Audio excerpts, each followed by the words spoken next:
जय जगन्नाथ बंधुगण आजिर भिडियो रे आमे जानिबा केउ उपाय कले आमे पुत्र संतान लाभ करिपरिबा।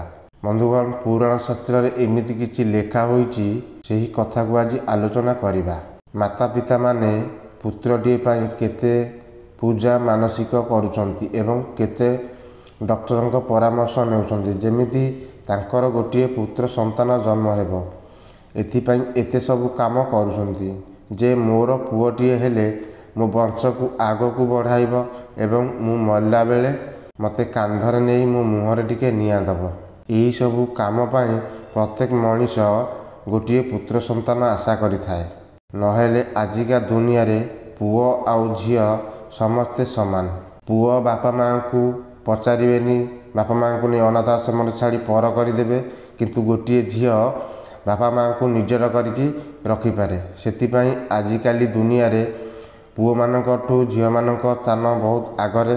खाली यही किछि कथा को नहीं प्रत्येक बापा माँ गोटिए पुओ पाई आशा करिथांती। बंधुगण स्वामी स्त्रींकर मिलन संध्यारे किंबा ब्रह्म मुहूर्त रे सकाळे पांदा पर होंतु नहीं। यही भूल कले आपण मानकू पाप लागि थाए। नारी जेतेबेले ऋतुमती होई थाए से ऋतुमती हबार चतुर्थ दिन किंबा षष्ठ दिन किंबा अष्टम दिन किंबा दशम दिन एवं 12 दिन रे जदि आपण माने स्त्री संगे मिलन होती किंबा संपर्क रखती से गर्भ जो रहे से आपणकर पुत्र संतान जन्म होता है। आपण माने शास्त्र पुराण अनुसार यही उपाय करिपारिबे, द्वारा आपण माने पुत्र संतान लाभ करिपारिबे। एବେका जुगर साइंस एवं डॉक्टर माने कहिचंती हेवी एक्सरसाइज एवं पुष्टिकर खाद्य खाइबा द्वारा पुत्र संतान लाभ करिपारिबे।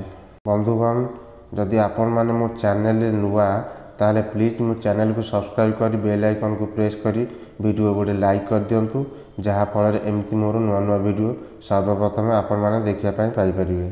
पुणी गोटे नुआ वीडियो देखा। जय जगन्नाथ।